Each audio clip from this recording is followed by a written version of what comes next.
अमिताभ जी, आज थोड़ा सा राजनीति से अलग हटकर बात हिंदू मुसलमान की, क्योंकि मुद्दा ही ऐसा है। आपको लगता है सिन्हा साहब कि कहीं ना कहीं हमारा वो नारा हिंदू मुस्लिम भाई भाई, और क्या हिंदू मुसलमान भाईचारे को अमिताभ जी लगता है किसी की नजर लग गई?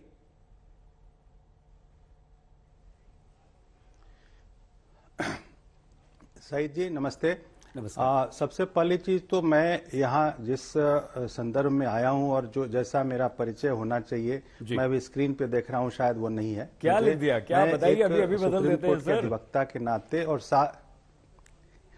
नहीं, मैं भारतीय जनता पार्टी के प्रतिनिधि के नाते यहाँ आने के लिए नहीं था। अच्छा। मेरी जानकारी में नहीं था कि वो होगा। मैं एक राजनीतिक जो विश्लेषक या राजनीतिक समझ की दृष्टि से अभिनव। और दूसरी बात मैं ये भी कहना चाहता हूं कि इसमें जो इसका जो लीगो टेक्निकल जो सिचुएशन है अभी की, जो इसमें क्योंकि इन्होंने महमूद मदनी ने जो चीजें कही हैं उसमें थोड़ा सा इसका लीगैलिटी भी का भी हिस्सा है, इसलिए मैं उस पर थोड़ा सा प्रकाश डालने की कोशिश करूंगा। धन्यवाद, आपने मुझे समय दिया, मौका दिया।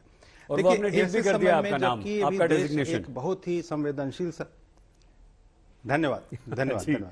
मैं आपसे एक कहना चाहता हूं, देश अभी बहुत ही एक संवेदनशील समय से गुजर रहा है। एक तरह की संक्रांति की वेला है, ट्रांजिशन का फेज है, और इसमें देश एक पुराने स्थिति में, जबकि दुनिया में आर्थिक जो जगत था उसमें भारत के पिछड़ेपन को दिखाया जाता था हिंदू रेट ऑफ ग्रोथ, मतलब कि जो 3 से 4% की ग्रोथ रेट ही जो मैक्सिमम हो सकती थी, उसके लिए ये भारत में किसी ने या संघ ने किसी ने नहीं कहा था हिंदू रेट ऑफ ग्रोथ।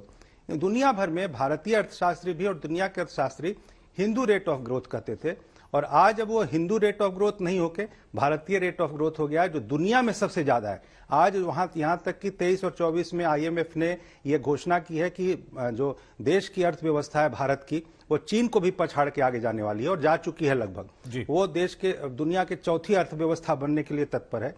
वैसे में यदि ऐसी घटनाएं होंगी जिसमें कि देश को, समाज को बांटने के लिए, हिंदू मुसलमान करने के लिए महमूद मदनी जैसे, सवद्दुद्दीन अवैसी जैसे जो नेता हैं, और भी जो विपक्ष के लोग हैं, जो मुसलमानों को एक भेड़ बकरियों की तरह ट्रीट करने की मानसिकता 1947 के बाद रखा हुआ है उन्होंने, और जो मुसलमानों की जो दुर्गति की है लगभग 47 के बाद सरकारों ने, मैं मानता हूं कि ये एक बहुत बड़ा अपराध है। और आज देश में यदि मुसलमान ऐसा सोचने के लिए हट रहे हैं उस रास्ते से, तो उसको ये दोबारा उसी भेड़चाल में डालना चाह रहे हैं। मुसलमान भारत को माता मानने से उनको परहेज नहीं है। नेताओं को भड़काने की मानसिकता की वजह से ऐसी धारणा दुनिया में, देश में बनी है कि मुसलमान भारत को माता नहीं मानते।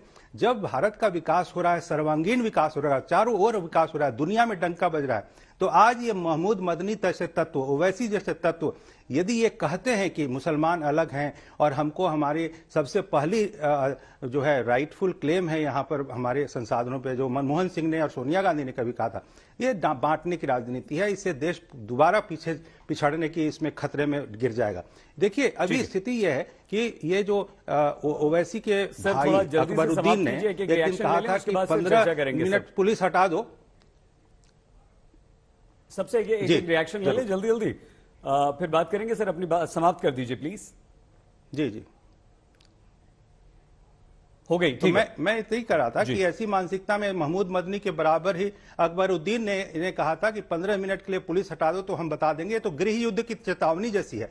मैं मानता हूं कि भारत की मुसलमान अब 1947 के बाद वाले पीढ़ी के मुसलमान नहीं है, और ये महमूद और ओवैसी को वो करारी वो देंगे, टक्कर देंगे ऐसी मानसिकता को, और वो मुख्य धारा में शामिल होंगे। ऐसा मुझे सकारात्मक विश्वास है।